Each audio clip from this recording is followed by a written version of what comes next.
Man, it's hard to get by in the real world. Bills to pay, appointments to keep, jobs to go to. All in all, it can take a toll, but sometimes in more ways than one, especially when it comes to the wallet. In a world of rising costs, getting things at value is more needed than ever, and that becomes even more true when talking about video games. While yes, the indie and free-to-play games have helped the cause, it never can hurt to pick up a game or two while it's at a budget price. Steam has gained such a following because of it, as its Steam sales have helped gamers pick up games they would never have played because of the value they could get at the time. So that's what I want to highlight. This will be a recurring series, as every Monday the Steam store is filled with a new list of Steam sales and games. The rules of this series are this: I have a maximum of $15 to spend in 1 week, preferably under 10. 2. 3 games to highlight to pick up at a cheap price. 3. The games can be under any platform. Steam will be a highlight, but looking out for other sorts of deals via the console or the like is still permitted. And 4. The deals will only usually last a week in most cases. I will highlight it if it doesn't. Let's start out of the gate with a game that reminds me of an old NES game, Race the Sun. It reminds me of the old days of 3D World Runner in terms of level progression, hazards, and general gameplay. You can currently pick it up on Steam at 75% off for $2.49. The gameplay is simple yet complex. Attempt to get as far into the level as possible without running into hazards or running out of solar power. You will speed into the background as a solar powered ship, dodging the various buildings and hazards that you will come into contact with along the way. As you play, you will unlock challenges that will help you level up and unlock powers and abilities along the way. The challenges range from getting through a section without colliding with an obstacle, to doing 25 barrel rolls in one run, to traveling a certain amount of distance in the air. It's a leaderboard type game. Get the highest score you can and furthest along that you can, and brag to your friends as you leave them in the dust. It's a reflex and fast thinking game that rewards taking risks and coming out unscathed. The controls are done well. You have the expected control you need in a game like this, as momentum and physics are implemented well, as you have control over your ship, but not to the point where you can change on a dime. I love the way that they implemented collision detection. Run into a barrier straight on and you will die. However, have your wing clip an obstacle and you'll lose speed and multiplier, but still be able to move on. However, again, it acts with realistic physics, and thus hitting the barrier will push you back and possibly into another barrier down the road. It adds an element of fairness without being easy. You definitely want to avoid it at all costs concerning the loss of speed and multiplier, but it can keep a run going if you're quick enough to recover.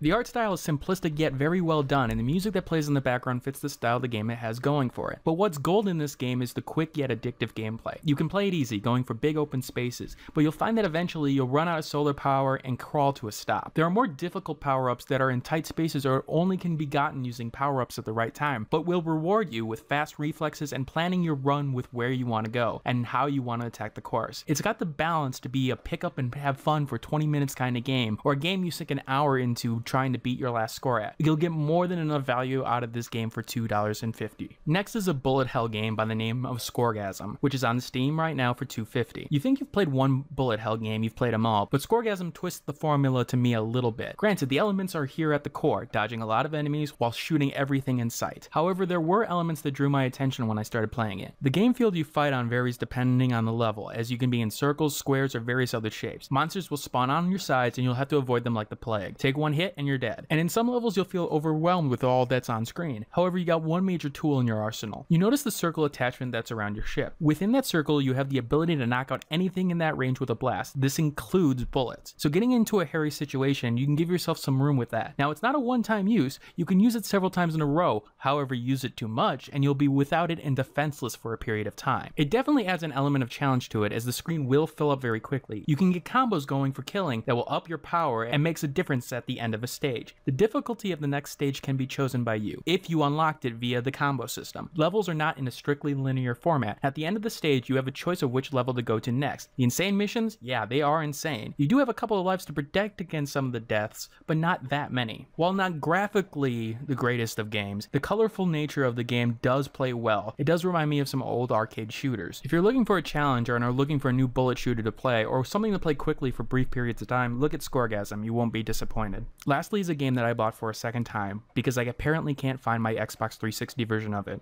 Sad day.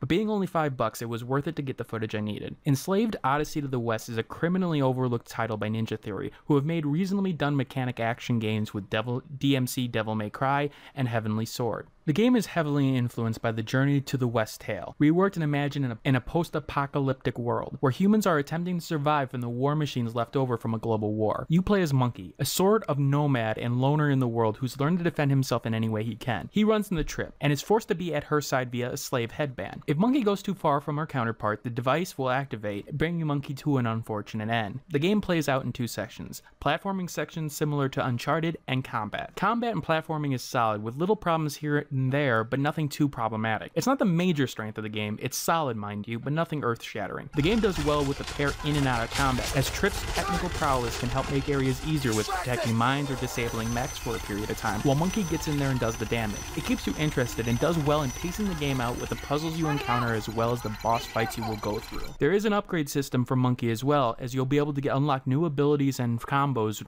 while going through the game. But like I said, while the gameplay is solid, what you're getting here with the solid mechanics is a very well done story, and great voice acting as well. Oxygenate the water, the small fish eat the algae, the big fish eat the small fish. It's a closed ecosystem, just like my home. The environment is the perfect background of the world, and the art style is lovely to look at, but it's the game's cutscenes and animations that pay it off, as well as the storytelling. It's not heavy-handed like a lot of premium AAA titles are today. It lets body language and ambiguous reactions to situations tell the story that the player interprets, and it makes you want to see what happens next to the two as they go along. The interaction between Monkey and Trip is handled so well, as you understand the motives of both characters despite their situation. There's a real human element that's present in both of their motives. The contrast of each character and how they come to deal with each other over time makes you truly believe that the story playing out in front of you is real. While yes, it's based on a book, the reimagining is handling so well that it doesn't feel like a ripoff of that story. It's honestly a game that I want to do a Let's Play of sometime in the future, but with it being so cheap right now, I've got to let you all know about it. $10, 3 solid games that will take hours of your time at a time. If you're looking for something to play, consider these 3 titles, but act fast, as these games will go back to their regular price on Sunday night. Hey, thanks for watching. If you have a chance, leave some feedback and comments below. If you liked the video, hit that like button. And if you want more content like this, hit that subscribe button. This is Dragnix signing off, hoping that gaming brings as much fun to you as it does for me.